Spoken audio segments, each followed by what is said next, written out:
Yan. Ito kasi si aking dark form na Cristallinum. Na sobrang tagal niya. Alam niyo yan. Ito is locally variety. Kaya siguro yung mga ganito ko, yan siya. Is gusto ko maging ganito siya kalaki. Gusto kong makita ang itsura niya pag ganyan kalaki. Sorry sa itsura nito. Marami kong terracotta, alam niyo, kasi gusto ko nga mag-terracotta talaga. Pero may halaman na ayaw ng terracotta at meron namang nasasanay. Kasi eto naka-terracotta siya. Ayan. Ayan, terracotta yan. Pero ang ganda niya dyan. Diba? Striving naman siya. Tsaka may mga bago siyang suloy. Hindi ko nga lang nakinakat yung mga old lip na dapat ikat ko na. Eto, nag-inarte lang. Hindi naman yan totally variegated. Pero nagkaroon. Hindi ko alam kung bakit siya ganyan. Pero ayun yung napansin ko, ha. Mas gusto ni Anthurium yung tuyo ang kanyang mixture. Kaya itong terracotta na to, minsan hindi ko yan dinidiligan na. Hindi ko na siya dinidiligan yung ganun niya, yung kanyang mixture. Dito ko na lang binabasa. Okay naman siya.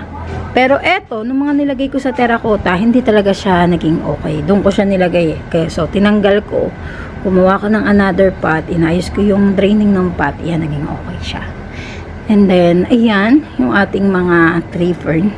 May mga may-ari na yan. At kailangan na siyang ipaship bago pa lumabas yung kanyang dahon. Diyan ako namumblema, ha. Lalo na sa mga shipment ngayon, medyo mahirap ang shipment. And eto na, eto yung ganito na kalalaki yung ating SP. Sa nagtanong sa akin, gano'n po kalaki ang nilaki ng SP nyo? Sobra. Hindi siya ma-justify ng aking camera, pero sobrang laki. Ayan. At may tao ata. Sino kaya?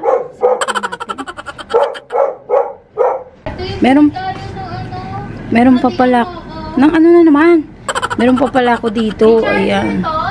Oo, charger yan. Tapos ito yung regale natin na X Cristallinum. Ganda niya, no? May nakakuha na nito, pero yan, ganyan itsura niya. Si regale X na Cristallinum. Ang ganda, no? 1.5 ko lang niya na out. Ito is 4 out na rin. Ito kahit 1.5 out namin. Ganyan siya kaganda. Tapos, close dito. Ayan, ha.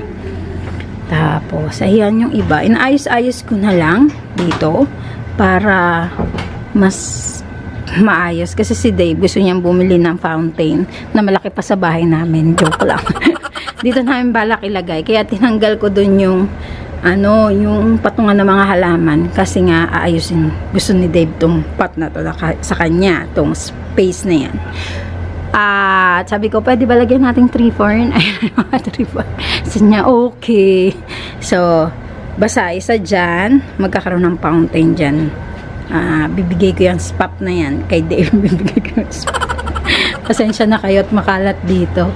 Ito din yung mga tree fern natin. May ilalagay ako dito kasi may mga may-ari ito. Kung di man makuha tong iba dito na tree fern, ayan, tree fern na yun is 1,000 pesos ko na lang yan ina-out, ha. Kaya dun sa mga interested, ito, yan, 1,000 na lang yan. Sa interested, message kayo sa page kasi marami pa ako niyan. Kailangan ko na silang i-out, ha.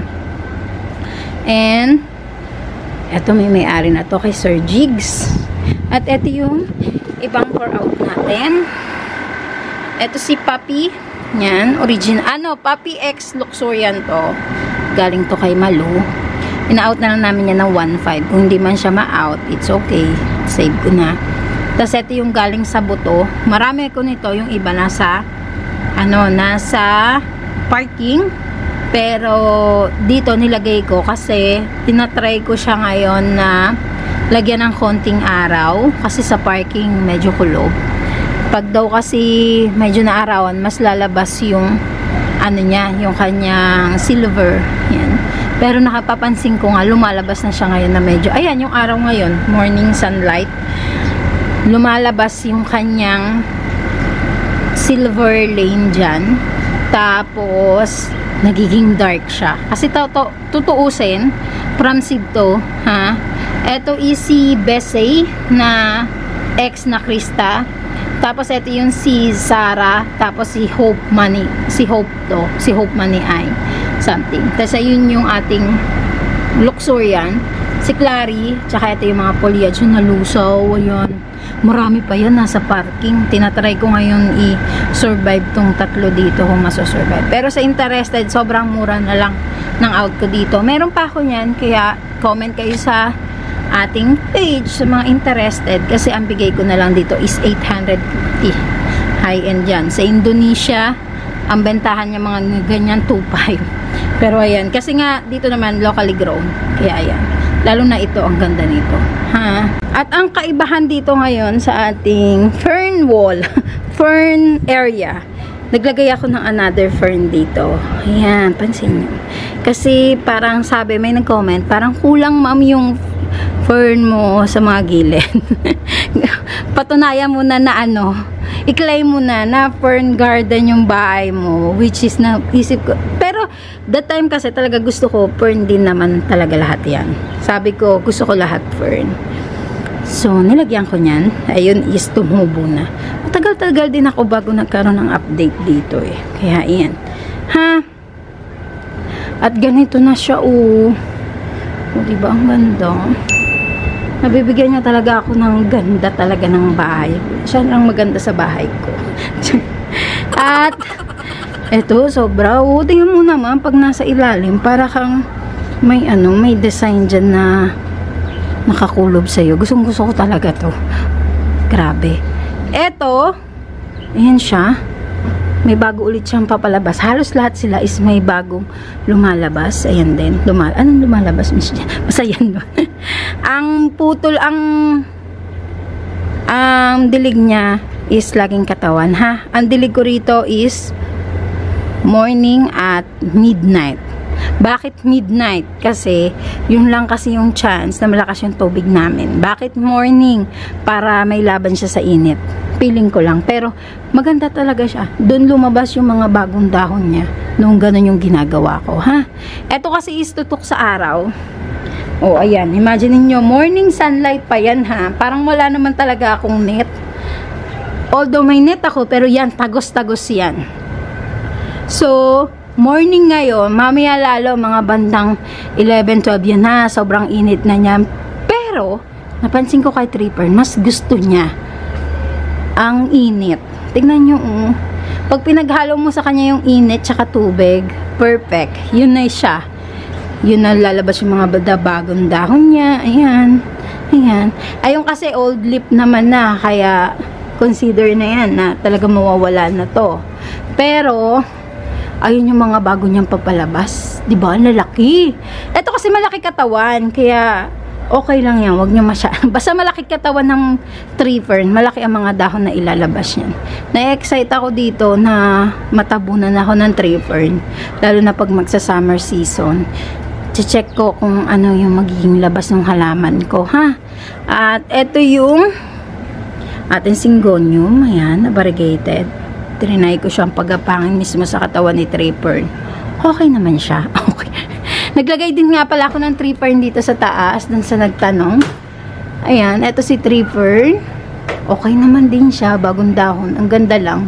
Sorry, makalat siya. At eto rin yung isa. Eto kasi hindi masyado naaarawan. Ayan yung napansin ko kay tree fern. Pag hindi masyadong naaarawan, medyo maliliit yung labas ng dahon niya. Pero dun sa naaarawan ko, sobrang haba agad, saka ang lalaki. Ha, ayan yung aking napansin. Hindi ko alam bakit nagba-black spot to. Ayan. Sabi ni Dave, gusto mo ano mo yan? Ilagay mo sa may initan.